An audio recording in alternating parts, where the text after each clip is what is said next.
Now it's almost to the end of the season, and who's ready for some winter scouting? I'm scouting whitetail properties from now till September. I'll be on about 90 properties this year. We have most of those booked out, and we have a few holes here and there. If folks want me to come to their land, we're in very specific locations. We have, I think, maybe one fly-in trip more. We go to 1 or 2 a month. We have one left. I think we can schedule in August or September. I have to check with Diane. But winter scouting, great time right now. And what I encourage you to do, and I talked about in this video last year, is that the closer you are to the end of the season, the more realistic that winter scouting activity will be. But even then, you have to be very wary. So the winter scouting hunter, beware, because the sign that you're seeing now is not necessarily the sign that you saw that was there during the rut, that was there during the heart of the season, October, November, December. And I'll even looking at rutting sign, there's a lot of areas that, because deer are moving, they're moving to yarding areas, they're moving to winter grounds, that you'll find scrapes and rubs in those areas because they were made during early December, during the second rut, or even during the third rut in early January. I've been on properties where it's early January. I'm on a client property in southern Wisconsin, and we're looking at fresh rubs on top of the snow and fresh scrapes because it's that third rut area where there's a lot of does. Those does didn't get bred, so 28 days later in early December, they didn't get bred, and then 28 days later in early January, they have that breeding opportunity. And when you're going down the south, that happens a lot too. So you have areas where the bulk of the hunting, those deer were not in those locations, but because of cold, winter habitat, winter cover changes, then those deer are moving into those locations. So what I encourage you to do, really look at the type of sign that you're looking at. Is it clustered? Really ask yourself, is this winter sign or is this fall sign? One of the things I like to look for is, of course, if the shavings from rubs are layered within the snow, then you know it could be late season sign or even January sign. If the shavings from the rubs are flattened on top of the leaves, you know that they've been compacted with snow. There's a good chance, especially depending on the snow levels. Like right now we have really crusty snow that's been around for at least 2 to 3 weeks. And if I found shavings that were flat on top of the leaves that have been compacted by snow, then I know that those rubs were made in probably October, November, as opposed to December and January if I'm scouting in February. Also, if the shavings from the rubs are under the leaves, then you know those are probably early season rubs, and that might not even apply to the hunting season. So you're really looking at the timing of the rubs and the shavings of when that sign was actually creating. And then ask yourself, is this relating to a cool season food source? So I talked to a person, this is years ago, they were down in Illinois, and he hardly ever gets or sees any mature bucks during the hunting season, but he had a brassica food plot, and that was the only food plot he had. He'd find 25, 30 sheds in it, and he'd say, you know, how come I'm not seeing these bucks during hunting season? Where are they at? Well, he had a red cedar thicket. The deer love to go there during the winter time. They love to hit his brassica crop because it was a late season food source. They're holding up all winter long, leaving lots of pellets on the trails, all kinds of sign, and it's extremely misleading in that case.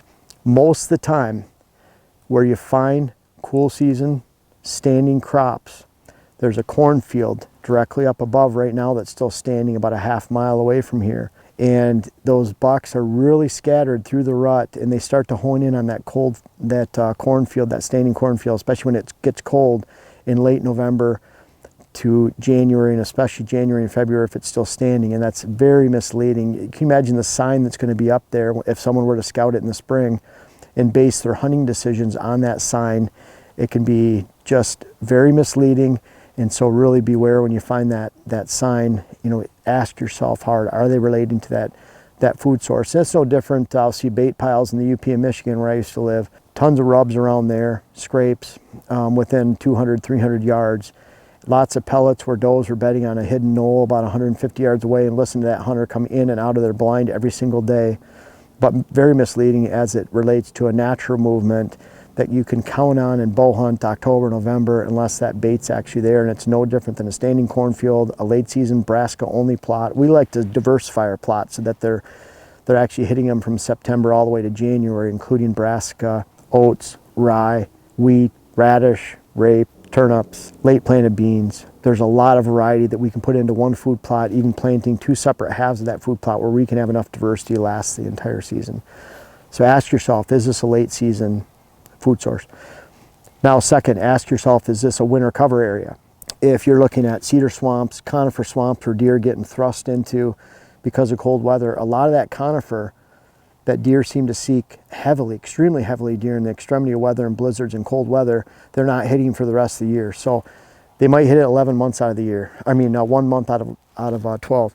11 months or not. They might hit it for 2 months in the UP of Michigan, 3 months, 3.5 months in deer yarding areas. But that sign that's there is late season and extremely misleading, again, for your hunting season decisions and where those deer are actually at during the hunting season. So you're looking at cover, late season food, late season cover, asking yourself, why are these deer in these locations? You're looking at the shavings and the type of rub sign that you're seeing, rutting sign, asking yourself, is this sign here because of the late season food and cover, or is it actually a natural sign that was here in the hunting?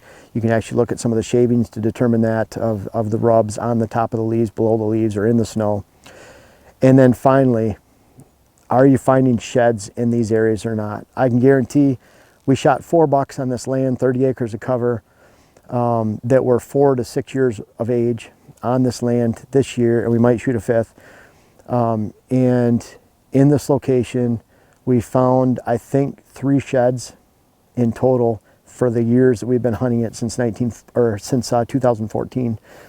And so where you find shed antlers are not necessarily where those deer in the fall. In fact, what I find in mixed habitat, big hardwood settings, if you go to the UP of Michigan where they're migrating long ways, and then you have 50-50 ag areas, the cover that they seek in February and March and January, where they could be dropping their antlers, is not the type of cover or food settings that relate to the fall.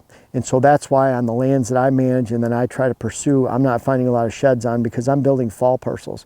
And let's face it, in the entire end, all of this, whether you're scouting on public land or private land, you're looking for sign that you can hunt and actually manage deer herd.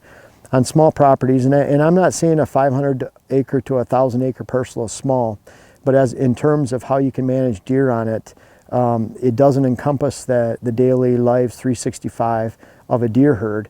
And so because of that, it's a small parcel.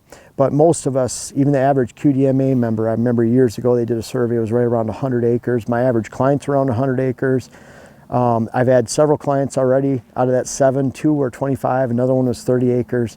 So I go to a lot of small parcels, 40 acres. You just can't control that deer herd for 365 days a year, but you can, what I found, control their daily movement, which is a short movement, the entire hunting season, which is 200 to 300 yards on average.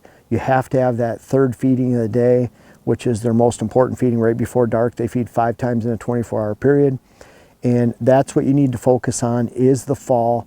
The fall is going to determine the quality of your herd, the control of the herd, and ultimately the control of your hunt.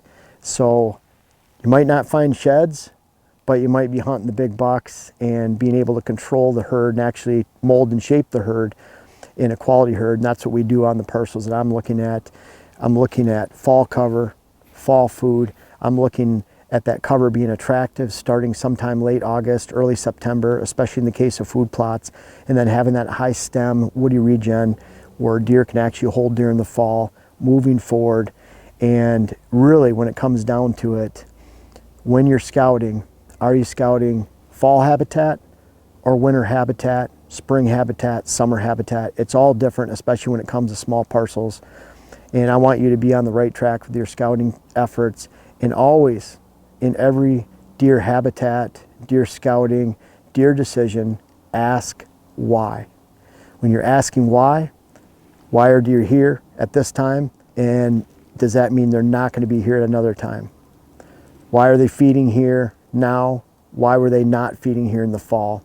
Why were they bedding here in the fall but not bedding here in the winter? Always ask yourself why. There's a good reason for every question, and you'll actually see a pattern that you can develop across the entire country, anywhere you hunt. And I know this pattern right now, winter scouting can be misleading.